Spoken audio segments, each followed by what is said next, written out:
students, നമ്മൾ ഏത് chapter 7th chapter അല്ലേ നമ്മൾ നോക്കിക്കൊണ്ടിരുന്നത്. ഏതാ some compounds of industrial importance എന്ന ചാപ്റ്റർ നമ്മൾ പകുതി വരെ ആക്കി വെച്ചിട്ടുണ്ടായിരുന്നു അല്ലേ.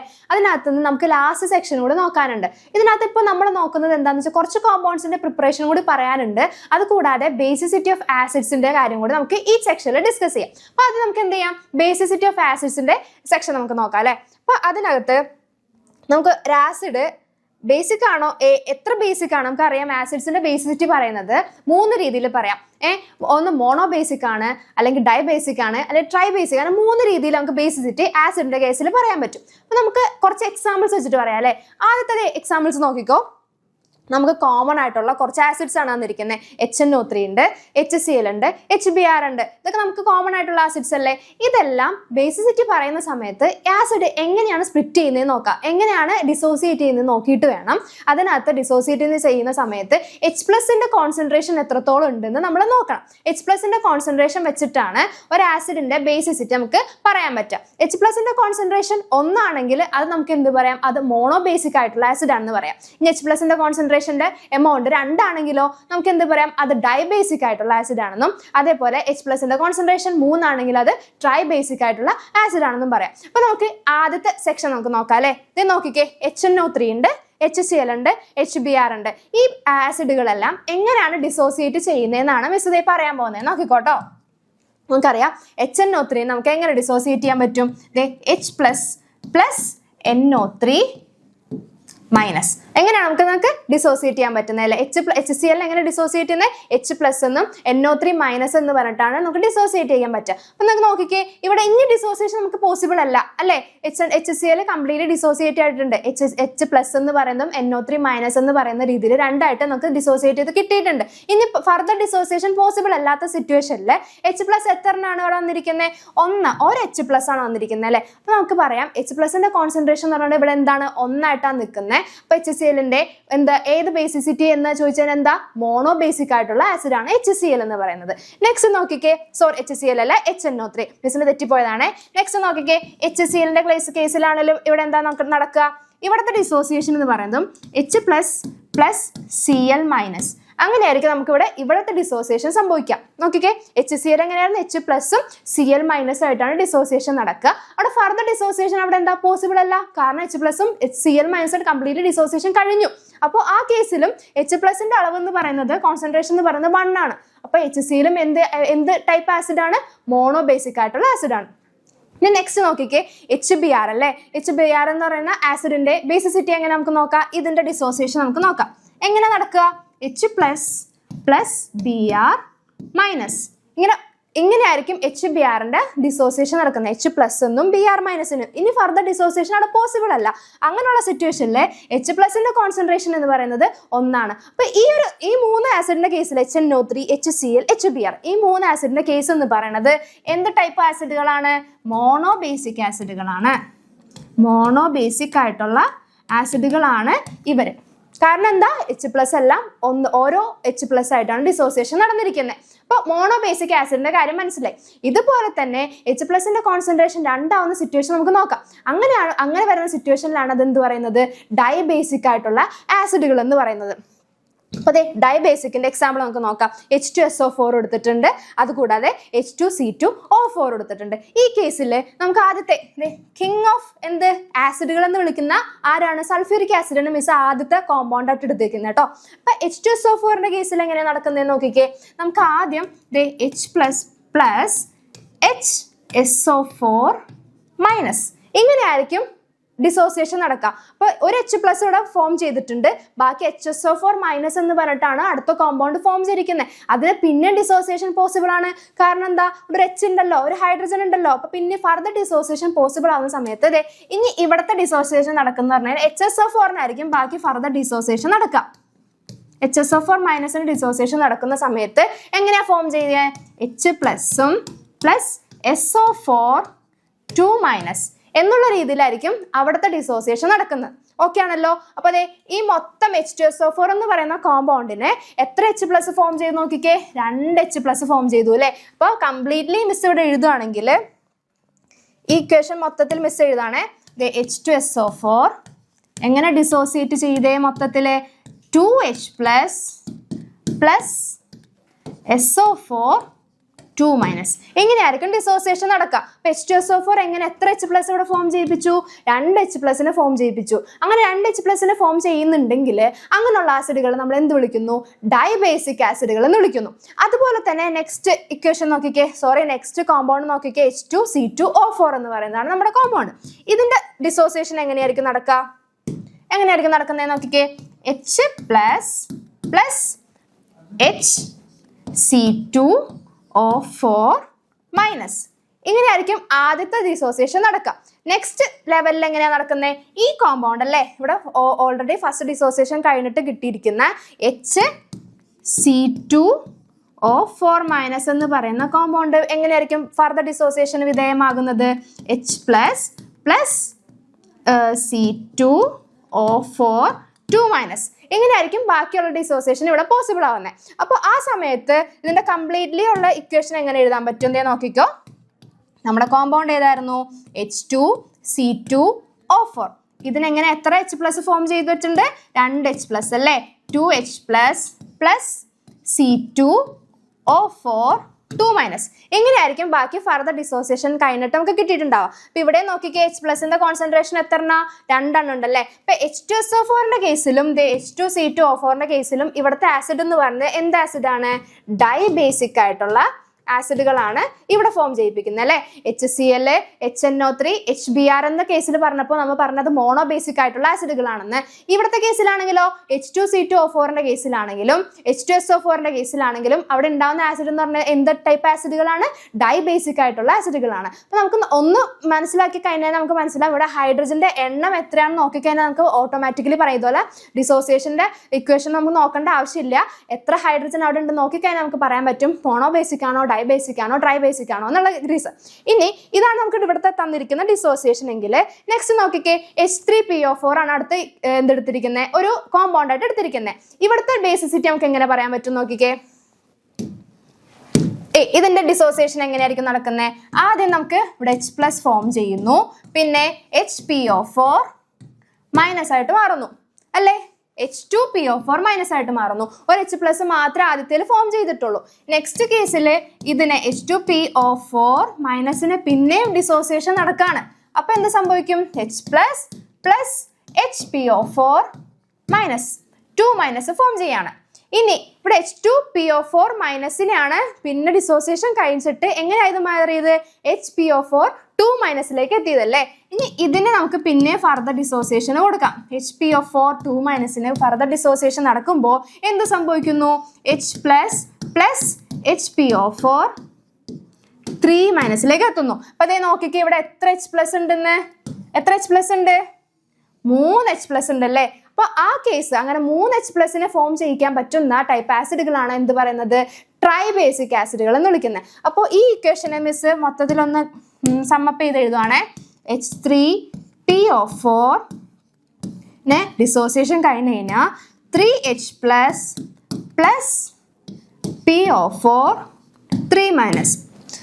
ഇവിടെ ഒരു മിസ്റ്റേക്ക് മിസ് എഴുതിയിട്ടുണ്ട്, നോക്കിക്കേ. ഇവിടെ H ഇല്ല, ഓക്കെ ആയിട്ടുണ്ട്. അപ്പൊ അതെ 3H+ PO4-3- ഫോം ചെയ്തു. അപ്പൊ അതെ എത്ര H+ ഫോം ചെയ്തു? 3 H+ ഫോം ചെയ്തു. അങ്ങനെയുള്ള കോമ്പൗണ്ടുകളെ നമ്മൾ എന്ത് വിളിക്കുന്നു? ട്രൈബേസിക് ആയിട്ടുള്ള ആസിഡുകൾ എന്ന് വിളിക്കുന്നു. അപ്പൊ മോണോബേസിക് കണ്ടു, ഡൈബേസിക് കണ്ടു, ഇതേതാണ് ട്രൈബേസിക് ആയിട്ടുള്ള ആസിഡുകളും കണ്ടു അല്ലെ. അപ്പൊ ട്രൈബേസിക്, അപ്പൊ ഇവിടെ നോക്കിക്കേ, Hന്റെ അളവ് എന്ന് പറഞ്ഞാൽ 3 ആണ്.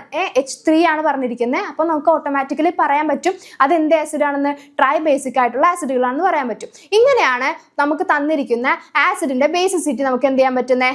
നമുക്ക് അനലൈസ് ചെയ്യാൻ പറ്റുന്നത്. അപ്പൊ ആസിഡിന്റെ ബേസിസിറ്റി കണ്ടുപിടിക്കാനായിട്ട് എളുപ്പത്തിൽ മനസ്സിലായിട്ടുണ്ടാവുമല്ലോ. ഇനി ഇത് നെക്സ്റ്റ് കോമ്പൗണ്ടിലേക്കാട്ടോ നമ്മൾ നോക്കുന്നത്. ഏതാണ് കോമ്പൗണ്ട് നോക്കിക്കേ? സൾഫ്യൂരിക് ആസിഡ് ആണ് നമ്മുടെ നെക്സ്റ്റ് കോമ്പൗണ്ട് എന്ന് പറയുന്നത്. H2SO4 നമ്മുടെ കിങ് ഓഫ് കെമിക്കൽസ് അല്ലെ, കിങ് ഓഫ് ആസിഡ് എന്നൊക്കെ പറയുന്ന ആളാണ് നമ്മുടെ സൾഫ്യൂരിക് ആസിഡ്. അതിന്റെ പ്രിപ്പറേഷൻ നോക്കിക്കേ, എന്താ നടക്കുന്നത്? സൾഫറും ഓക്സിജനും കൂടി ചേർന്നിട്ട് സൾഫർ ഡയോക്സൈഡ് ആണ് ആദ്യം ഫോം ചെയ്യിപ്പിക്കുന്നത്. എന്താണ്? സൾഫറും ഓക്സിജനോട് ചേർന്ന് സൾഫർ ഡയോക്സൈഡ് ഫോം ചെയ്യിപ്പിക്കുന്നു. ഈ സൾഫർ ഡയോക്സൈഡിലേക്ക് ഫർദർ ഓക്സിഡേഷനും കൂടി നടക്കുമ്പോഴത്തേക്കും എന്ത് സംഭവിക്കുകയാണ്? സൾഫർ എന്താണ്? അത് എന്തിന്റെ പ്രസൻസിലാണ് നടക്കുന്നത്? വെനേഡിയം പെന്റോക്സൈഡ് എന്ന് പറയുന്ന V2O5, അതായത് വെനേഡിയം പെന്റോക്സൈഡ് എന്ന് പറയുന്ന കാറ്റലിസ്റ്റിന്റെ പ്രസൻസിലാണ് എന്ത് നടക്കുക? ഇവിടെ SO2 ഓക്സിജൻ ആയിട്ട് ചേർന്ന് സൾഫർ ഡയോക്സൈഡ് ഓക്സൈഡ് ഓക്സിജൻ ആയിട്ട് ചേർന്നിട്ട് എന്ത് സൾഫർ ട്രയോക്സൈഡ് ഫോം ചെയ്യുന്നത്. ആദ്യം എന്താ സംഭവിക്കുന്നത്? സൾഫർ വിത്ത് ഓക്സിജൻ ചേർന്ന് സൾഫർ ഡയോക്സൈഡ് ഉണ്ടാവുന്നു. ദെൻ അതിന്റെ കൂടെ പിന്നെ ഫർദർ ഓക്സിഡേഷൻ കൂടെ നടന്നിട്ട് അല്ലെങ്കിൽ ഓക്സിജന്റെ അഡീഷനും കൂടെ നടന്നിട്ട് എന്ത് സംഭവിക്കുകയാണ്? സൾഫർ ട്രയോക്സൈഡ് ഫോം ചെയ്യിക്കുകയാണ്. ഈ സൾഫർ ട്രയോക്സൈഡിലേക്ക് നമ്മൾ എന്താ ഒരു ഒലിയം എന്ന് പറയുന്ന കോമ്പൗണ്ട് ഉണ്ടാക്കാൻ വേണ്ടിയിട്ടാണ് നമ്മൾ നെക്സ്റ്റ് നോക്കുന്നത്. ഈ ഒലിയം എന്ന് പറയുന്ന കോമ്പൗണ്ടിനെ നമ്മുടെ വാട്ടറിൽ ഡിസോൾവ് ചെയ്യിപ്പിച്ച് കഴിഞ്ഞ് കഴിഞ്ഞാൽ നമുക്ക് പെട്ടെന്ന് സൾഫ്യൂരിക് ആസിഡിന്റെ പ്രിപ്പറേഷൻ ഭയങ്കര ഈസിലി നടത്താനായിട്ട് പറ്റും. അതുകൊണ്ടാണ് ഇവിടെ സൾഫർ ട്രയോക്സൈഡിനെ കുറച്ച് H2SO4 ആയിട്ട് ആഡ് ചെയ്തിട്ട് നമുക്ക് എന്ത് കിട്ടുന്നു? H2S2O7 എന്ന് പറയുന്ന ഒലിയം എന്ന് പറയുന്ന ലിക്വിഡ് കിട്ടുന്നുണ്ട്. ഈ H2SO7 നമുക്ക് ഫർദർ ആയിട്ടുള്ള വാട്ടറിൽ ഡിസോൾവ് ചെയ്യിപ്പിച്ച് കഴിഞ്ഞ് കഴിഞ്ഞാൽ നമുക്ക് എന്ത് ഫോം ചെയ്യിക്കാൻ പറ്റും? ഈസിലി സൾഫ്യൂരിക് ആസിഡിനെ ഫോം ചെയ്യിപ്പിക്കാനായിട്ട് പറ്റും. അപ്പൊ സൾഫ്യൂരിക് ആസിഡിന്റെ പ്രിപ്പറേഷൻ ആണ് പറഞ്ഞിരിക്കുന്നത് അല്ലെ. എന്തൊക്കെയാണ് നടന്നത്? സൾഫറും ഓക്സിജനും കൂടി ചേർന്ന് സൾഫർ ഡയോക്സൈഡ് ഉണ്ടാവുന്നു. സൾഫർ ഡയോക്സൈഡും പിന്നെ ഫർദർ ആയിട്ടുള്ള ഓക്സിജനായിട്ട് റിയാക്ട് ചെയ്ത് സൾഫർ ട്രയോക്സൈഡ് ഫോം ചെയ്യിപ്പിക്കുന്നു. ഈ സൾഫർ ട്രയോക്സൈഡ് ഫോം ചെയ്യിപ്പിക്കുന്ന സമയത്ത് എന്തിന്റെ പ്രസൻസിലാണ് നടക്കുന്നത്? വെനേഡിയം പെന്റോക്സൈഡ് എന്ന് പറയുന്ന കാറ്റലിസ്റ്റിന്റെ പ്രസൻസിലാണ് സൾഫർ ട്രയോക്സൈഡ് ഫോം ചെയ്യുക. ഈ സൾഫർ ട്രയോക്സൈഡ് കുറച്ച് H2SO4 ആയിട്ട് റിയാക്ട് ചെയ്ത് വെച്ചിട്ട് H2S2O7 എന്ന് പറയുന്ന കോമ്പൗണ്ട് ഫോം ചെയ്യുകയാണ്. ഈ H2S2O7 എന്ന് പറയുന്ന കോമ്പൗണ്ട് വാട്ടറിൽ ഡിസോൾവ് ചെയ്യിപ്പിച്ച് കഴിഞ്ഞാൽ നമുക്ക് എന്ത് കിട്ടുന്നു? നമുക്ക് വേണ്ട പ്രൊഡക്റ്റ് ആയിട്ടുള്ള H2SO4 അഥവാ സൾഫ്യൂരിക് ആസിഡ് ഫോം ചെയ്യിക്കുകയാണ്. എന്നാൽ നമുക്ക് എന്ത് പറയുന്നത്? സൾഫ്യൂരിക് ആസിഡ് പ്രിപ്പറേഷൻ എന്ന് പറയുന്നത് ഇത്രയും സ്റ്റെപ്പുകളാണ്. ഈ ഒരു കഥ പോലെ ഓർത്തിരുന്നാൽ മതി. സൾഫ്യൂരിക് ആസിഡ് പ്രിപ്പറേഷൻ നിങ്ങൾക്ക് എളുപ്പത്തിൽ എഴുതാൻ പറ്റും. ഇനി ഇതേ നോക്കിക്കേ, ഈ സൾഫ്യൂരിക് ആസിഡിന്റെ പ്രോപ്പർട്ടീസ് എന്തൊക്കെയാണെന്ന് നോക്കിക്കേ. നമുക്കറിയാം ഇത് കളർലെസ് ആയിട്ടുള്ള ലിക്വിഡ് ആണ്. സൾഫ്യൂരിക് ആസിഡ് നിങ്ങൾ ലാബിലൊക്കെ കണ്ടിട്ടുണ്ടാവുമല്ലോ. പിന്നെ viscosity is higher than that of water. വാട്ടറിനേക്കാളും വിസ്കോസിറ്റി കൂടുതലായിട്ടുള്ള ആളാണ്. പിന്നെ വാട്ടറിനേക്കാൾ ഡെൻസിറ്റി കൂടുതലാണ്. അപ്പോൾ വാട്ടറും നമ്മുടെ എന്താണ് സൾഫ്യൂരിക് ആസിഡ് നോക്കിക്കഴിഞ്ഞാൽ സൾഫ്യൂരിക് ആസിഡ് താഴത്തായിരിക്കും കിടക്കുന്നുണ്ടാവുക. പിന്നെ ഡിസോൾവ്സ് ഇൻ വാട്ടറിൽ അലിഞ്ഞു പോകുന്ന ഒരാളും കൂടിയാണ് നമ്മുടെ എന്ത് സൾഫ്യൂരിക് ആസിഡ് എന്ന് പറഞ്ഞത്. മറ്റൊരു പ്രോപ്പർട്ടീസ് എന്ന് നോക്കുന്ന സമയത്ത് എന്താണ് ഇതിന്റെ ഡൈല്യൂഷൻ നടക്കുന്നത് എങ്ങനെയാണ്? Adding acid to water. Acid വാട്ടറിലേക്ക് ഒഴിച്ചിട്ടാണ് നമ്മൾ എന്ത് നടത്തുക? ഡൈല്യൂഷൻ നടത്തുക. വാട്ടർ എന്താ ആസിഡ് ടു വാട്ടർ അല്ലേ പറഞ്ഞിരിക്കുന്നത്? Acid to water. ഇപ്പം നേരെ തിരിച്ചാണ്, വാട്ടർ ടു ആസിഡ് ആണ്. ആ സിറ്റുവേഷൻ ആണെങ്കിൽ എന്ത് സംഭവിക്കും? നമ്മൾ ലാബിൽ ചെയ്യുമ്പോൾ ഭയങ്കരമായിട്ട് എന്താണ് നമ്മൾ ഭയങ്കര വാണിങ്ങോട് കൂടിയിട്ട് അല്ലെങ്കിൽ നമ്മൾ ഭയങ്കര ശ്രദ്ധയോട് കൂടിയിട്ട് ചെയ്യേണ്ട കാര്യമാണ്. ആസിഡ് വാട്ടറിലേക്കാണ് ഒഴിക്കേണ്ടത്, വാട്ടർ ആസിഡിലേക്കാണ് ഒഴിക്കേണ്ടത് എന്നുള്ള കേസിൽ. അപ്പോൾ ആസിഡ് വേണം എങ്ങോട്ടേക്ക് ഒഴിക്കാൻ? വാട്ടറിലേക്ക് ഒഴിക്കാൻ. തിരിച്ച് സംഭവിച്ചു കഴിഞ്ഞാൽ അവിടെ എന്ത് സംഭവിക്കും? പെട്ടെന്ന് പൊട്ടിത്തെറിച്ച് നമ്മുടെ സ്കിന്നിലൊക്കെ വീണിട്ട് ഇഞ്ചുറി സംഭവിക്കാനുള്ള ചാൻസ് വളരെ കൂടുതലാണ് അല്ലേ. അപ്പോൾ ആ സമയത്ത് നമ്മൾ ഓർത്തിരിക്കേണ്ട ഒരു കാര്യം എന്ന് പറയുന്നത് ആസിഡ് വാട്ടറിലേക്കാണ് ഒഴിക്കേണ്ടത്. അപ്പോൾ വാട്ടറിന് അതിനെ വീഴുന്ന, ഇപ്പോൾ ഇത് വാട്ടർ കണ്ടെയ്നിങ് ആയിട്ടുള്ള ടെസ്റ്റ് ട്യൂബ് ആണെങ്കിൽ അതിലേക്ക് ആസിഡ് ഒഴിക്കുമ്പോഴത്തേക്കും ആ വീഴുന്ന ആസിഡ് ഡിസോൾവ് ചെയ്യിപ്പിക്കാനുള്ള കഴിവ് നമ്മുടെ വാട്ടറിനുണ്ട്. അതുകൊണ്ടാണ് നമ്മൾ അങ്ങനെ ചെയ്യണമെന്ന് പറയുന്നത്. തിരിച്ച് ചെയ്ത് കഴിഞ്ഞാൽ എന്ത് പറ്റും? അവിടെ പൊട്ടിത്തെറിക്ക് ചിലപ്പോൾ അതൊന്ന് തെറിച്ച് എക്സ്പ്ലോഷൻ പോലെ, ചെറിയൊരു എക്സ്പ്ലോഷൻ പോലെ സംഭവിച്ചിട്ട് എന്ത് സംഭവിക്കും? അവിടെ സ്കിന്നിലേക്കൊക്കെ വീഴാനുള്ള ചാൻസ് കൂടുതലാണ്. അതുകൊണ്ടാണ് ശ്രദ്ധിക്കണമെന്ന് പറയുന്നത്. നെക്സ്റ്റ് നോക്കിക്കേ, സ്ട്രോങ് ആയിട്ടുള്ള ഡീഹൈഡ്രേറ്റിംഗ് ഏജന്റ് ആണ്. ഇപ്പോൾ പറഞ്ഞു സ്കിന്നിലേക്ക് വീണ് കഴിഞ്ഞാൽ ഡീഹൈഡ്രേഷൻ ആണ് നടക്കുന്നത്. അവിടെ നമ്മുടെ സ്കിന്നിൽ വീണ് പൊള്ളുന്ന അവസ്ഥയില്ലേ? പൊള്ളുന്ന അവസ്ഥയ്ക്ക് കാരണം എന്താണ്? ഇവിടെ നിന്നുള്ള വാട്ടറിന്റെ കണ്ടന്റ് ആ ഹൈഡ്രജൻ അബ്സോർബ് ചെയ്തെടുക്കുകയാണ്. ഹൈഡ്രജൻ അബ്സോർബ് ചെയ്തെടുക്കുന്നത് കൊണ്ടിട്ടാണ് വാട്ടറിന്റെ കണ്ടന്റ് നമ്മുടെ സ്കിന്നിൽ കുറയുമ്പോഴാണ് പൊള്ളൽ പോലെയൊക്കെ വരുന്നത്. നമുക്ക് പുകച്ചിലെടുക്കുന്ന ഒരു തോന്നൽ, ഇന്റൻഷനൊക്കെ നമുക്ക് തോന്നുന്നത്. പിന്നെ drying agent in preparation of carbon dioxide, sulphur ഡൈ ഓക്സൈഡിന്റെ ഒക്കെ പ്രിപ്പറേഷന്റെ സമയത്ത് വാട്ടർ കണ്ടന്റ് അവിടെ ഫോം ചെയ്യുന്നുണ്ടാവും. അപ്പോൾ വാട്ടർ കണ്ടന്റിന്റെ അളവ് കുറയ്ക്കാൻ വേണ്ടിയിട്ട് നമുക്ക് എന്ത് ഉപയോഗിക്കാം? H2SO4 യൂസ് ചെയ്യാം. കാരണം എന്ന് പറഞ്ഞാൽ വാട്ടർ കണ്ടന്റ് അബ്സോർബ് ചെയ്യാനായിട്ടുള്ള കേപ്പബിലിറ്റി ആർക്കുണ്ട്?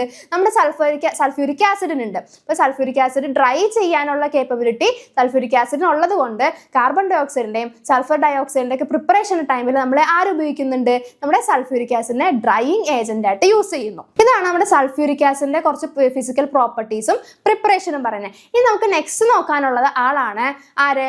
സോഡിയം ഹൈഡ്രോക്സൈഡ് എന്ന് പറയുന്ന ആള്. സോഡിയം ഹൈഡ്രോക്സൈഡിന്റെ പ്രിപ്പറേഷൻ ആണ് നെക്സ്റ്റ് നോക്കുന്നത് കേട്ടോ. നോക്കിക്കോ, സോഡിയം ഹൈഡ്രോക്സൈഡ് പ്രിപ്പയർ ചെയ്യുന്നത് എന്ത് പ്രോസസ്സ് വഴിയാണ്? ക്ലോർ ആൽക്കലി പ്രോസസ്സ് വഴിയാണ് സോഡിയം ഹൈഡ്രോക്സൈഡ് പ്രിപ്പയർ ചെയ്യുക. എന്താണ്? ക്ലോർ ആൽക്കലി പ്രോസസ്സ് വഴിയാണ് സോഡിയം ഹൈഡ്രോക്സൈഡ് പ്രിപ്പയർ ചെയ്യുന്നത്. ഇത് സോഡിയം ഹൈഡ്രോക്സൈഡ് എങ്ങനെയാണ് പ്രിപ്പയർ ചെയ്യുന്നത് വെച്ചാൽ മറ്റേ സോഡിയം ക്ലോറൈഡ് NaClന്റെ സൊല്യൂഷനെ ഇലക്ട്രോലൈസിസിന് വിധേയമാക്കിയിട്ടാണ് എന്ത് പ്രിപ്പയർ ചെയ്യുക? സോഡിയം ഹൈഡ്രോക്സൈഡ് പ്രിപ്പയർ ചെയ്യുക. അതിൻ്റെ ഒരു എക്സ്പെരിമെന്റൽ സെറ്റപ്പാണ്, ഇലക്ട്രോലൈസിസ് നടക്കുന്ന ഒരു എക്സ്പെരിമെന്റൽ സെറ്റപ്പാണ് ഇവിടെ കൊടുത്തിരിക്കുന്നത്. ക്ലോർ ആൽക്കലി പ്രോസസ്സാണ് നടക്കുന്നത്. പിന്നെ ഇവിടെ എന്താ നടക്കുന്നത് നോക്കിക്കേ, NaClന്റെ സൊല്യൂഷൻ ആണ് എടുക്കുന്നതെന്ന് പറഞ്ഞല്ലോ. ഇവിടെ ഇലക്ട്രോലൈസിസിന്റെ സെറ്റപ്പ് ആണ്. ഇത് ഈ സെല്ല് എന്ന് പറയുന്ന ആനോഡും ഈ ഒരു സെല്ല് എന്ന് പറയുന്നത് കാഥോഡാണ്. ശ്രദ്ധിക്കണേ, ഇത് ആനോഡ്, ഇവിടെ കാഥോഡാണ് നടക്കുന്നത്. ആനോഡിലേക്ക് നമ്മൾ ആരെ കൊടുക്കാന്ന് NaCl എന്ന് പറയുന്ന സൊല്യൂഷൻ നമ്മൾ കൊടുക്കുകയാണ്. NaCl എന്ന് പറഞ്ഞ സൊല്യൂഷൻ നമ്മൾ കൊടുക്കുമ്പോൾ NaCl എങ്ങനെ സ്പ്ലിറ്റ് ചെയ്യുന്നത്? Na പ്ലസും Cl മൈനസ് ആയിട്ട് സ്പ്ലിറ്റ് ചെയ്യുന്നുണ്ട്. Na പ്ലസും Cl മൈനസ് ആയിട്ട് സ്പ്ലിറ്റ് ചെയ്യുന്നു എങ്ങനെ? ഈ ആനോഡിലേക്ക് കൊടുക്കുന്ന സമയത്ത്.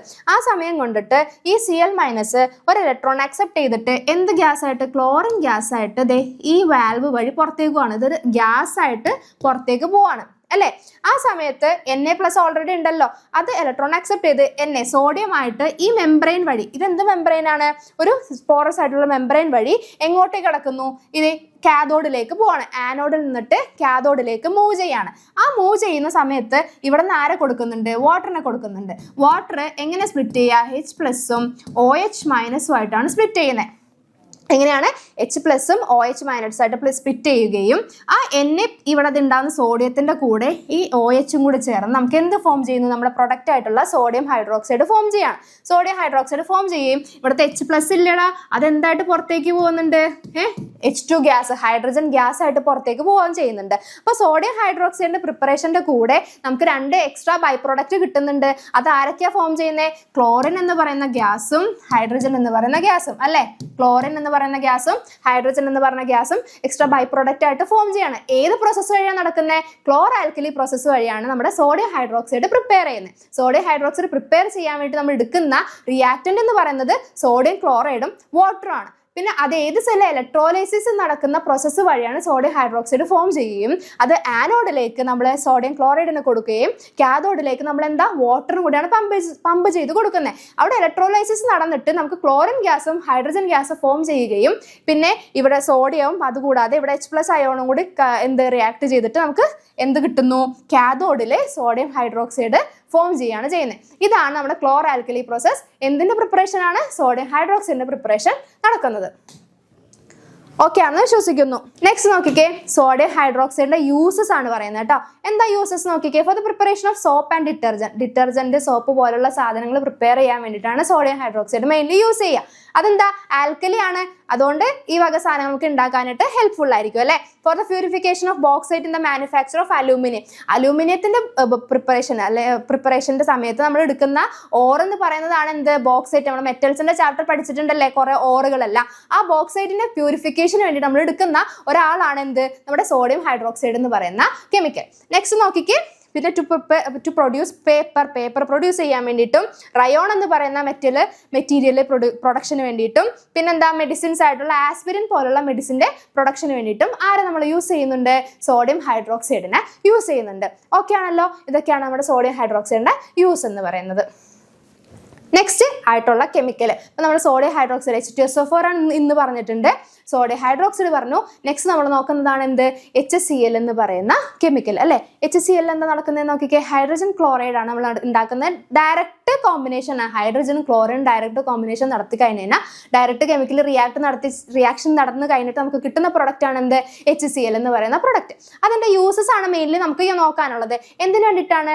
ടേബിൾ സോൾട്ടിന്റെ റിഫൈനിങ് പ്രോസസ്സിന് വേണ്ടിയിട്ട് നമ്മൾ യൂസ് ചെയ്യുന്നതാണ് നമ്മുടെ HCl എന്ന് പറയുന്ന കെമിക്കല്. പിന്നെ to prepare dyes, to manufacturing of PVC polyvinyl chloride എന്ന് പറയുന്ന പോളിമറിനെ മാനുഫാക്ചർ ചെയ്യാൻ വേണ്ടിയിട്ടും ആരെ വേണം? നമ്മുടെ HCl-നെ വേണം. പിന്നെ to prepare aqua regia which is use to dissolve the metal like gold, platinum പോലുള്ള മെറ്റൽസിനെ ഡിസോൾവ് ചെയ്യിക്കാനായിട്ട് ഭയങ്കര ബുദ്ധിമുട്ടാണ്. അപ്പോൾ അതിനെ ഡിസോൾവ് ചെയ്യിപ്പിക്കാൻ ഹെൽപ്പ് ചെയ്യുന്ന ഒരു വസ്തുവാണ് അക്വർജിയ എന്ന് പറയുന്ന കോമ്പൗണ്ട്.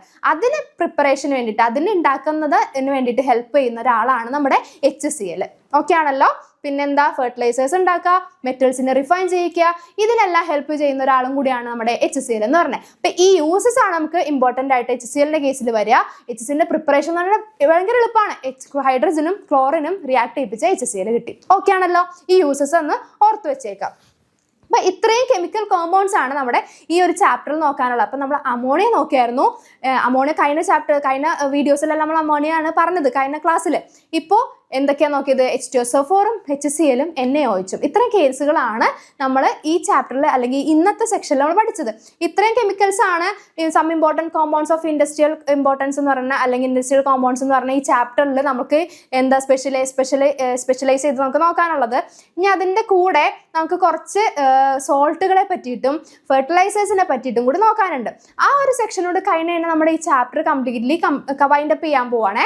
എന്തൊക്കെയാണ് സോൾട്ടിനെ പറ്റിയിട്ടും ഫെർട്ടിലൈസേഴ്സിനെ പറ്റി. അപ്പോൾ നമ്മൾ കീ പോയിന്റ്സ് ആയിട്ടുള്ളത് നമ്മുടെ ഈ ചാപ്റ്ററിന്റെ ഹാർട്ട് ഓഫ് അല്ല കോർ എന്ന് പറയുന്ന ഒരു സംഭവമാണ് നമ്മൾ ഈ ക്ലാസ് സെക്ഷൻസിലൂടെ നമ്മൾ പഠിച്ചുകൊണ്ടിരിക്കുന്നത് അല്ലേ. നെക്സ്റ്റ് നോക്കിക്കേ, സോൾട്ടുകൾ എന്തൊക്കെയാണെന്നാണ് നോക്കുന്നത്.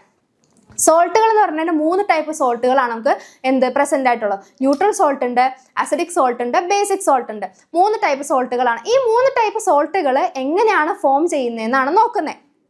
നോക്കിക്കോ, എങ്ങനെയാ? സ്ട്രോങ് ആസിഡും സ്ട്രോങ് ബേസും, രണ്ടുപേരും സ്ട്രോങ് ആ.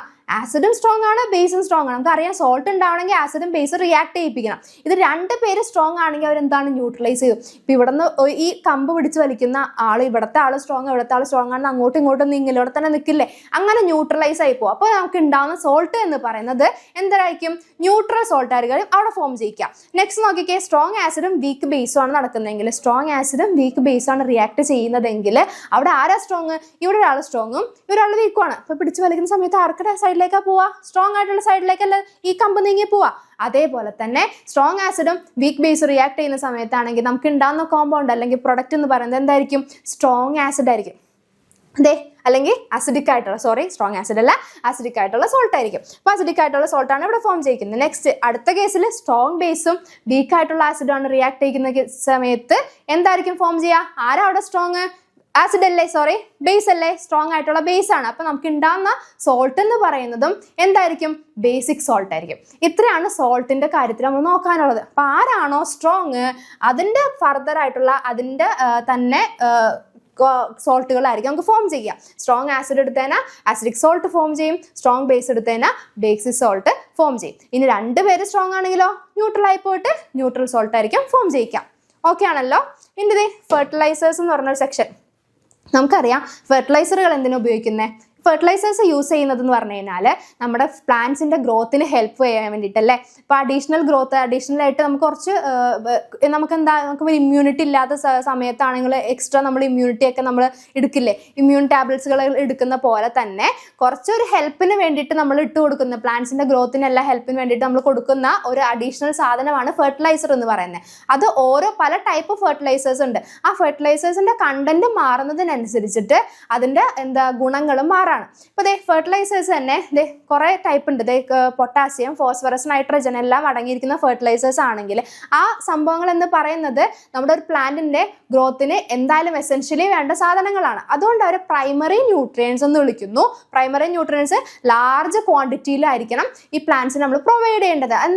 ഈ വക സാധനങ്ങൾ ഇല്ലെങ്കിൽ അതിന്റെ ഗ്രോത്ത് കംപ്ലീറ്റ് ആവുകയും ഇല്ല, നന്നായിട്ട് വളരുകയും ഇല്ല. അതെന്ത് മുരടിച്ച് മുഷ്ടിച്ച് പോകുന്ന സിറ്റുവേഷനിൽ എത്തും. അതുകൊണ്ടാണ് ഈ 3 സാധനങ്ങൾ പ്രൈമറി ന്യൂട്രിയൻസിന്റെ ക്ലാസിഫിക്കേഷനിൽ വരുന്നത്. പ്രൈമറി ന്യൂട്രിയൻസ് ആയിട്ടുള്ള പൊട്ടാസ്യം, പിന്നെന്തായിരുന്നു ഫോസ്ഫറസ്, നൈട്രജൻ പോലുള്ള ആൾക്കാരെ നമ്മൾ എന്ത് കൊടുക്കണം? ലാർജ് ക്വാണ്ടിറ്റീസിൽ സപ്ലൈ ചെയ്ത് കൊടുത്താൽ മാത്രമായിരിക്കും നടക്കുക, അവിടുത്തെ ഗ്രോത്ത് നല്ല കംപ്ലീറ്റ്ലി നടക്കാന്ന് പറയുന്ന സിറ്റുവേഷനിൽ എത്താം. നെക്സ്റ്റ് നോക്കിക്കേ, കാൽഷ്യം, മഗ്നീഷ്യം, സൾഫർ എന്ന് പറയുന്ന സെക്കൻഡറി ന്യൂട്രിയൻസ് ആണ്. അത് നേരത്തെ പറഞ്ഞ പോലെ പൊട്ടാസ്യത്തിന്റെ അത്രയും അളവിൽ വേണ്ട. എന്നിരുന്നാൽ കൂടിയും എന്ത് വേണം? ഈ പ്ലാന്റ്സിന്റെ ഗ്രോത്തിൽ അത്യാവശ്യമായിട്ടുള്ള ആൾക്കാർ കൂടിയാണ് കാൽഷ്യം, മഗ്നീഷ്യം, പിന്നെന്താണ് സൾഫർ എന്ന് പറയുന്നത്. അവരെന്താ സെക്കൻഡറി ന്യൂട്രിയൻസ് എന്ന് പറയുന്ന കാറ്റഗറിയിൽ വരുന്ന ആൾക്കാരാണ്. ഇപ്പൊ പ്രൈമറി ന്യൂട്രിയൻസ് നോക്കി, സെക്കൻഡറി ന്യൂട്രിയൻസ്. ഇനി എന്താ? മൈക്രോ ന്യൂട്രിയൻസ് അല്ലേ. മൈക്രോ ന്യൂട്രിയൻസ് എന്ന് പറയുന്ന ആൾക്കാരാണ് വളരെ കുറച്ച് കിട്ടിക്കഴിഞ്ഞാൽ ഉപകാരപ്പെടും എന്നുള്ള അവസ്ഥയിൽ നിൽക്കുന്ന ആൾക്കാരാണ് മൈക്രോ ന്യൂട്രിയൻസ്. അവരെന്താ? Elements required in small quantity. Example എന്താണ്? അയണും മാംഗനീസും പറയുന്ന 2 ആൾക്കാരാണ്. കുറച്ചൊന്ന് കൊടുത്താൽ നല്ലത് എന്നുള്ള സിറ്റുവേഷനിൽ നിൽക്കുന്ന ആൾക്കാരാണ് മൈക്രോ ന്യൂട്രിയൻസ്. അപ്പോൾ എത്ര ടൈപ്പ് ന്യൂട്രിയൻസ് ഉണ്ട്? ലാർജ് ക്വാണ്ടിറ്റിയിൽ വേണ്ട പ്രൈമറി ന്യൂട്രിയൻസ് ഉണ്ട്, പിന്നെ സ്മോൾ ക്വാണ്ടിറ്റിയിൽ വേണ്ട സെക്കൻഡറി ന്യൂട്രിയൻസ് ഉണ്ട്, പിന്നെ കുറച്ച് ജസ്റ്റ് ഒന്ന് കൊടുത്താൽ മതി എന്നുള്ള ലെവലിൽ നിൽക്കുന്ന മൈക്രോ ന്യൂട്രിയൻസും കൂടെ ഉണ്ട്. ഓക്കെ ആണല്ലോ. ഇത്രയാണ് ഫെർട്ടിലൈസേഴ്സിന്റെ കാര്യത്തിൽ. ഇനി ഫെർട്ടിലൈസേഴ്സിന് തന്നെ നമുക്ക് അതിൻ്റെ ഗുണങ്ങളെ വെച്ചിട്ടൊക്കെ ക്ലാസിഫൈ ചെയ്യാൻ പറ്റും. The essential qualities of fertiliser. First fertiliser എന്തിനാണ് അതാ നോക്കുന്നത് കേട്ടോ. The fertiliser should be soluble in water. നമ്മൾ വെറുതെ ഫെർട്ടിലൈസർ ഇട്ട് കൊടുത്തിട്ട് കാര്യമില്ലല്ലോ. നമ്മൾ ചെടി വളരാൻ വേണ്ടിയിട്ട് കൂടുതൽ കൊടുക്കുന്നതാണ് വെള്ളം എന്ന് പറയുന്നത്. അപ്പോൾ ഈ വെള്ളം ഒഴിച്ച് കൊടുക്കുമ്പോൾ അത് അവിടെ തന്നെ നിൽക്കരുത്. നമ്മൾ ഇട്ട് കൊടുക്കുന്ന ഫെർട്ടിലൈസർ സോളിഡ് പോലെ എന്നുള്ള അവസ്ഥയിൽ നിൽക്കരുത്. വെള്ളത്തിലേക്ക് എന്ത് ചെയ്യണം? ഡിസോൾവ് ചെയ്ത് പോകണം. ഡിസോൾവ് ചെയ്ത് പോയാൽ മാത്രമേ അത് എന്തിലേക്ക് അബ്സോർബ് ആവുള്ളൂ? സോയിലിൽ അബ്സോർബ് ആയിട്ട് നമ്മുടെ പ്ലാന്റ്സിന് അത് ഉപയോഗപ്പെടുള്ളൂ. അപ്പോൾ ഒരു ക്വാളിറ്റി എന്ന് പറയുന്നത് ഫെർട്ടിലൈസർ വാട്ടറിൽ സൊല്യൂബിൾ ആകുന്ന ടൈപ്പിലുള്ള ആൾക്കാരായിരിക്കണം. നെക്സ്റ്റ് എന്താണ്? Compounds in fertiliser must be stable and remain in the soil for a long time, making them available to plants. പിന്നെന്തായിരുന്നു പറഞ്ഞത്? നമ്മൾ ഇട്ട് കൊടുക്കുന്ന ഫെർട്ടിലൈസർ എന്ന് പറയുന്നത് സ്റ്റേബിൾ ആയിരിക്കണം. മണ്ണിലിട്ട് കൊടുക്കുമ്പോൾ മണ്ണിലുള്ള മൈക്രോ ഓർഗാനിസംസോ മൈക്രോ ന്യൂട്രിയൻസോ ഒക്കെ ആയിട്ട് റിയാക്ട് ചെയ്തിട്ട് വേറൊരു കോമ്പൗണ്ട് ആയിട്ട് ആ പ്ലാന്റ്സിന് തന്നെ ദോഷം ചെയ്യുന്ന രീതിയിലേക്ക് ആവരുത്. അത് സ്റ്റേബിൾ ആയിരിക്കണം. നമ്മളിപ്പോൾ പൊട്ടാസ്യം അടങ്ങിയിരിക്കുന്ന ഫെർട്ടിലൈസർ ആണ് ഇട്ട് കൊടുക്കുന്നതെങ്കിൽ അത് പൊട്ടാസ്യം പോലെ തന്നെ നിൽക്കണം. അത് അതേ രീതിയിൽ തന്നെ പ്ലാന്റ്സിനെ അബ്സോർബ് ചെയ്യാനും പറ്റണം. അങ്ങനെയുള്ള ആൾക്കാരാണ് ഫെർട്ടിലൈസറിന്റെ കാറ്റഗറിയിൽ വരിക. അവരാണ് സ്റ്റേബിൾ ആയിട്ട് നിൽക്കുകയും പിന്നെ അത് കൂടാതെ ഇട്ട് അപ്പം തന്നെ അത് തീർന്നു പോകുന്ന അവസ്ഥയിലേക്ക് എത്തരുത്. കുറച്ച് നാളത്തേക്കെങ്കിലും അതിന്റെ യൂസ് ആർക്ക് കിട്ടണം? നമ്മുടെ പ്ലാന്റ്സിന് കിട്ടേണ്ട സിറ്റുവേഷനിലേക്ക് എത്തണം. അപ്പോൾ പ്ലാന്റ്സിന് കുറച്ച് നാളത്തുമ്പോൾ ഇപ്പോൾ ഡെയിലി നമുക്ക് ഫെർട്ടിലൈസർ ഇട്ട് കൊടുക്കാൻ പറ്റില്ലല്ലോ. അത് ഡെയിലി ഇട്ട് കൊടുത്തതിന് ചിലപ്പോൾ എല്ലാ പ്ലാന്റ്സിനും അത് അക്സെപ്റ്റ് ചെയ്യാൻ പറ്റണമെന്നില്ല. അതുകൊണ്ട് തന്നെ ഇട്ട് കൊടുക്കുന്ന ഫെർട്ടിലൈസർ ചിലപ്പോൾ നമ്മൾ ഒരു മാസം അല്ലെങ്കിൽ 2 ആഴ്ച 3 ആഴ്ച അല്ലെങ്കിൽ ഒരു മാസമൊക്കെ കൂടുമ്പോഴായിരിക്കും ചിലപ്പോൾ ഫെർട്ടിലൈസർ ഇട്ട് ആഡ് ചെയ്ത് കൊടുക്കുന്ന സിറ്റുവേഷൻ വരിക. അപ്പോൾ അത്രയും നാളത്തേക്ക് ഈ ഫെർട്ടിലൈസറിന്റെ യൂസ് എവിടെ വേണം? നമ്മുടെ ഈ പ്ലാന്റ്സിന് ഉപയോഗപ്പെടണം. അതുകൊണ്ടാണ് ലോങ് ടേമിലേക്ക് നിൽക്കണം എന്ന് പറയുന്നത്. നെക്സ്റ്റ് എന്തായിരുന്നു? They should not cause significant variation in the pH of the soil. നമ്മൾ ഇട്ട് സോയിലിലേക്കാണ് നമ്മുടെ ഈ ഫെർട്ടിലൈസർ അപ്ലൈ ചെയ്ത് കൊടുക്കുന്നത്. അതുകൊണ്ട് തന്നെ എന്ത് സംഭവിക്കരുത്? ഈ സോയിലിലെ pHന് ഒരു മാറ്റവും സംഭവിക്കരുത്. pH വേരി ചെയ്ത് കഴിഞ്ഞാൽ എന്ത് സംഭവിക്കും? ആ സോയില് പ്ലാന്റിന്റെ ഗ്രോത്തിനെ അഫക്ട് ചെയ്യും. അപ്പോൾ അത് pHന് എന്താ ചെയ്യരുത്? pHനെ ബാലൻസ് ചെയ്ത് പോകുന്ന ടൈപ്പിലുള്ള ആൾക്കാർ കൂടിയായിരിക്കും നമ്മുടെ ഫെർട്ടിലൈസർ എന്ന് പറയുന്നത്. പിന്നെ they should not be toxic to the plants. പ്ലാന്റ്സിന് ഒരു രീതിയിലുള്ള ദോഷങ്ങളും വരുത്തരുത്. പ്ലാന്റ്സിന് മാത്രമല്ല, ആ പ്ലാന്റ്സിൽ നിന്നുണ്ടാവുന്ന ഫ്രൂട്ട്സോ അല്ലെങ്കിൽ വെജിറ്റബിൾസോ എന്തോ ആയിക്കോട്ടെ, അതിൽ നിന്ന് കിട്ടുന്ന പ്രൊഡക്റ്റ് കഴിച്ചിട്ട് നമുക്കും എന്ത് വരരുത്? ഒരു ടോക്സിസിറ്റി അല്ലെങ്കിൽ ഫർദർ ആയിട്ടുള്ള ഹെൽത്ത് പ്രോബ്ലംസ്, ഹെൽത്ത് ഇഷ്യൂസ് ഒന്നും വരുന്ന രീതിയിലേക്ക് ആയി മാറുകയും കൂടി ചെയ്യരുത്. അങ്ങനെയുള്ള ഇത്രയും കാറ്റഗറീസ് എന്താണ് പറ്റുന്ന ആൾക്കാരെയാണ് നമ്മൾ എന്ത് വിളിക്കുന്നത്? ഫെർട്ടിലൈസറുകൾ എന്ന് അല്ലെങ്കിൽ എസെൻഷ്യൽ ക്വാളിറ്റീസ് എന്ന് നമുക്ക് ഫെർട്ടിലൈസറിനെ വെച്ചിട്ട് പറയാൻ പറ്റുക. ഇത്രയാണ് നമുക്ക് ശ്രദ്ധിക്കാനുള്ളത് ഫെർട്ടിലൈസറിനെ ചൂസ് ചെയ്യുന്ന സമയത്ത്. നെക്സ്റ്റ് എന്താന്ന് നോക്കിക്കേ. ഇനി എത്ര ടൈപ്പ് ഫെർട്ടിലൈസേഴ്സ് നമുക്ക് പഠിക്കാനുള്ളത് നോക്കാം. നൈട്രജനസ് ഫെർട്ടിലൈസർ ഉണ്ട്, ഫോസ്ഫേറ്റ് ഫെർട്ടിലൈസർ ഉണ്ട്, പൊട്ടാഷ് ഫെർട്ടിലൈസേഴ്സ് ഉണ്ട്. 3 ടൈപ്പ് ഫെർട്ടിലൈസേഴ്സ് ആണ് നമുക്കുള്ളത് അല്ലേ? Nitrogenous fertilisers, phosphate fertilisers, potash fertilisers. ഇതിനകത്ത് ഈ 3 ഫെർട്ടിലൈസറിന്റെ മെയിൻ ഒരു കീ പോയിന്റ് എന്ന് പറയുന്നത് എന്താണ്? ഇവരുടെ ഗ്രോത്ത് ആക്സിലറേറ്റ് ചെയ്യല, ഗ്രോത്ത് കൂട്ടുക എന്നുള്ളതാണ്. പിന്നെ അത് കൂടാതെ അഡീഷണലി ഓരോ ഫെർട്ടിലൈസർ മാറുമ്പോഴും നമ്മൾ സെപ്പറേറ്റ് ഫെർട്ടിലൈസർ ഉപയോഗിക്കണമെങ്കിൽ എന്തെങ്കിലും ഒരു ക്വാളിറ്റി വേണമല്ലോ. ആ ക്വാളിറ്റി എന്ന് പറയുന്നത് നൈട്രജന്റെ കേസിലാണെങ്കിൽ നമുക്കറിയാം അതിന്റെ ഗ്രോത്ത് കൂട്ടുക എന്നുള്ളത് മാത്രമേ ഉള്ളൂ. പക്ഷെ ഫോസ്ഫേറ്റിന്റെ കേസിലാണെങ്കിൽ അതിന്റെ പ്രൊഡക്ടിവിറ്റി കൂട്ടുക എന്നുള്ളത് കൂടിയുണ്ട്. ഇപ്പൊ നമ്മൾ നട്ട് വെച്ചിരിക്കുന്ന പ്ലാന്റ്സിന്റെ പ്രൊഡക്ടിവിറ്റി കൂട്ടുക എന്നുള്ളതിന് ഹെൽപ്പ് ചെയ്യുന്ന ആളാണ് ആര്? Phosphate fertilisers. അതായത് ഇപ്പോൾ ഒരു മാസം കൊണ്ട് നമുക്ക് പ്രൊഡക്റ്റ് ഉണ്ടാവണം. ഉണ്ടാവുന്ന പ്രൊഡക്റ്റിന്റെ എണ്ണം എന്ന് പറയുന്നത് അത്രയും കൗണ്ടബിൾ ആയിട്ട് മാറാൻ വേണം. അതിന് വേണ്ടിയിട്ട് ഹെൽപ്പ് ചെയ്യുന്ന ഒരു ഫെർട്ടിലൈസർ ആണ് ഫോസ്ഫേറ്റ് ഫെർട്ടിലൈസർ എന്ന് വിളിക്കുന്നത്. ഈ പൊട്ടാഷ് ഫെർട്ടിലൈസർ ആണെങ്കിലോ അത് പൊട്ടാസ്യം അടങ്ങിയിരിക്കുന്ന ഫെർട്ടിലൈസർ ആണ് പൊട്ടാഷ് ഫെർട്ടിലൈസേഴ്സ്. അത് ഇതിന്റെ കീ പോയിന്റ് എന്ന് പറയുന്നത് ഇമ്മ്യൂണിറ്റി കൂട്ടാം. അടുത്തുകൂടെ ഒരു അസുഖം പോയി കഴിഞ്ഞാൽ ഈ പ്ലാന്റിന് പിടിക്കരുത്. അതിന് നിൽക്കാതെ ഇമ്മ്യൂണിറ്റി കൂട്ടുക എന്നുള്ള ഒരു ഘടകമാണ് ആർക്കുള്ളത്? നമ്മുടെ പൊട്ടാഷ് ഫെർട്ടിലൈസറിനുള്ളത്. അപ്പൊ 3നും ഒരു മെയിൻ പോയിന്റ് എന്ന് പറയുന്നത് ഗ്രോത്ത് ആക്സിലറേറ്റ് ചെയ്യുക എന്നുള്ളതാണ്. നെക്സ്റ്റ് ഈ ഫോസ്ഫേറ്റ് ഫെർട്ടിലൈസർ ആണെങ്കിൽ പ്രൊഡക്ടിവിറ്റി കൂട്ടുക, പൊട്ടാഷ് ഫെർട്ടിലൈസറിനാണെങ്കിൽ ഇമ്മ്യൂണിറ്റി കൂട്ടുക. ഇത് 3മാണ് സെപ്പറേറ്റ് നമുക്ക് നോക്കാനുള്ളത്. പിന്നെ അതേ കുറച്ച് എക്സാമ്പിൾസും കൂടെ നോക്കിക്കേ. അതോട് കഴിഞ്ഞാൽ നമ്മുടെ ഫെർട്ടിലൈസറിന്റെ സെക്ഷനും കഴിഞ്ഞു. നൈട്രജൻ ഫെർട്ടിലൈസറിന്റെ എക്സാമ്പിൾ എന്താ? Ammonium sulphate, calcium cyanamide. അപ്പൊ അമോണിയം സൾഫേറ്റ് ഏതെങ്കിലും ഒരെണ്ണമെങ്കിലും ഓർത്തിരിക്കുക കേട്ടോ. എന്താ ഫോസ്ഫേറ്റ് ഫെർട്ടിലൈസേഴ്സിനാണെങ്കിൽ അമോണിയം ഫോസ്ഫേറ്റ് ഓർത്തിരിക്കുക. പൊട്ടാഷ് ഫെർട്ടിലൈസറിനാണെങ്കിൽ പേരിൽ തന്നെ ഉണ്ട് പൊട്ടാസ്യം ക്ലോറൈഡ്. ആ പേരുകൾ ഓർത്തിരിക്കുക. ഒരു ഫെർട്ടിലൈസറിന്റെ പേരുകൾ ഓരോ കാറ്റഗറിയിലും ഓർത്തിരിക്കുന്നത് അത്യാവശ്യമാണ്. ഇപ്പൊ ഇത്രയുമാണ് ഫെർട്ടിലൈസേഴ്സിന്റെ കേസിൽ പറയാനുള്ളത്. നമ്മൾ ഈ ചാപ്റ്ററിൽ കുറെ ഇമ്പോർട്ടന്റ് ആയിട്ടുള്ള കോമ്പൗണ്ട്സിനെ നോക്കി, സോൾട്ടുകളെ പറ്റി പഠിച്ചു, ഫെർട്ടിലൈസേഴ്സിനെ പറ്റി പഠിച്ചു. ഇത്രയും ചുരുങ്ങിയ ഒരു ചാപ്റ്റർ ആണ് നമ്മുടെ ചാപ്റ്റർ 7 എന്ന് പറയുന്നത്. ഇത്രയും കാര്യങ്ങളാണ് ഇതിനകത്തുള്ളത്. ഡൗട്ടുകൾ എന്തെങ്കിലും ഉണ്ടെങ്കിൽ നിങ്ങൾക്ക് കമന്റ് ബോക്സിൽ ചോദിക്കാവുന്നതാണ്. മിസ് ക്ലിയർ ചെയ്ത് തരാം, കമന്റ്സിന് റിപ്ലൈ തരാം. പിന്നെ എന്ത് ചെയ്യുക, ചാനൽ സബ്സ്ക്രൈബ് ചെയ്ത് വെക്കുക, ഞങ്ങളെ സപ്പോർട്ട് ചെയ്യുക. അപ്പോൾ ക്ലാസ് വൈൻഡപ്പ് ചെയ്യാണ്. ബൈ.